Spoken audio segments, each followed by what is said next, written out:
Hello family, कसे आहात तुम्ही सगळे? आय होप तुम्ही सगळे छान असाल.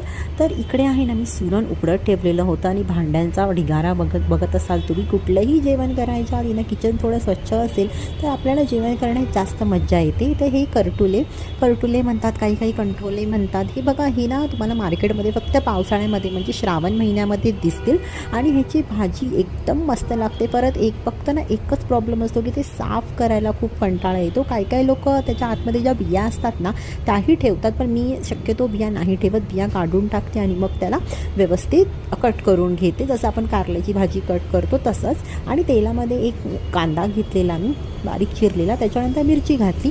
मसाल्याचंही खूप छान लागते. मला मिरचीची भाजी बनवायची होती.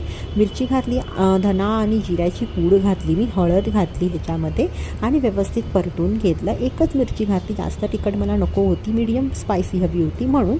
आणि त्याच्यानंतर मी ही जे करटुले होते ते मी घातले आणि व्यवस्थित परतून घेतले. मीठ घातलेलं होतं कांदा शिजण्यासाठी मी, आणि व्यवस्थित परतून घेतले. ते मी वाफेवर शिजवते, पाणी घालून नाही शिजवत, लगेच शिजते. वाफेवर शिजवण्यासाठी वरती परात ठेवली, त्याच्यामध्ये पाणी ठेवलं आणि जास्तीत जास्त 5 ते 10 मिनटामध्ये लगेच शिजते.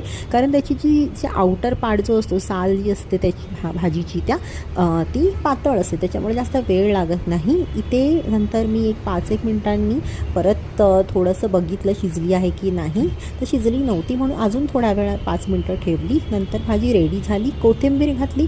भाजी एकदम मस्त लागते, तुम्ही खाऊ शकता भाकरी किंवा चपाती बरोबर.